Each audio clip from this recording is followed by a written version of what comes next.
Thank you, Mr. Chairman. Gentlemen, thank you all for being here. I'm an Army veteran. I was enlisted back in the 80s and the 90s. My father was a Navy pilot in World War II. And I'm just honored. I share the sentiments, I echo the sentiments of my colleague earlier that spoke.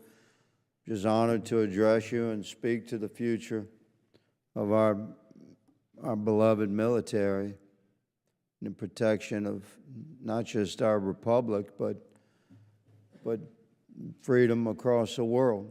You know, the sun does not set on the work that you gentlemen represent, the men and women in uniform that you represent here today. They're close to our heart. This committee is determined to do the right thing in every circumstance to support our warfighters.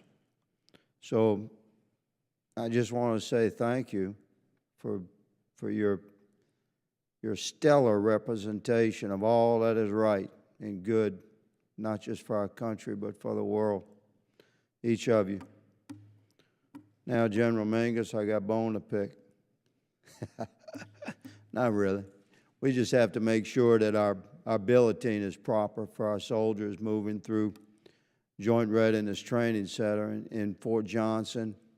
You had stated in your testimony, you write, every active component brigade combat team in the Army, except 3 infantry BCTs supporting the immediate response force, is scheduled to deploy in support of combatant command requirements. That was from your statements, General.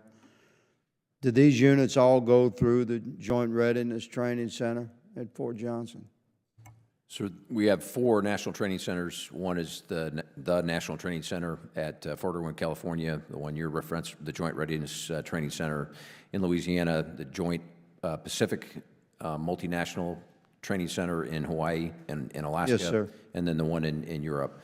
So those brigade combat teams will go to all of those as a culminating event over time. That is correct. Yes, sir. And thank you for that answer. My office has been boots on the ground at Fort Johnson, and amazing chain of command, very responsive, super squared away. I commend them all. Is Army leadership aware of the condition of billeting for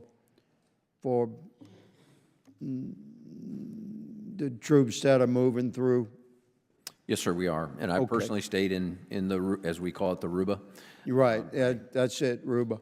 But you know, when I went to Ranger School in 1984, Colonel Tex Turner was the commander of that unit, and he used to talk about when he would sit and feel sorry for himself in the rice paddies of Vietnam. He would say, "This isn't as hard as Ranger School. We want our Crucible training event to be harder than combat, and so we got to make sure we don't gold plate as well." Yes, sir. No, I understand, and our soldiers are tough and by nature, so they can deal with it. But we have to work together to make sure we have proper billeting, because readiness is what we're discussing in this hearing today, and that's an important part. So thank you for your response to that, and I stand prepared to assist in any way with that endeavor to improve our billeting.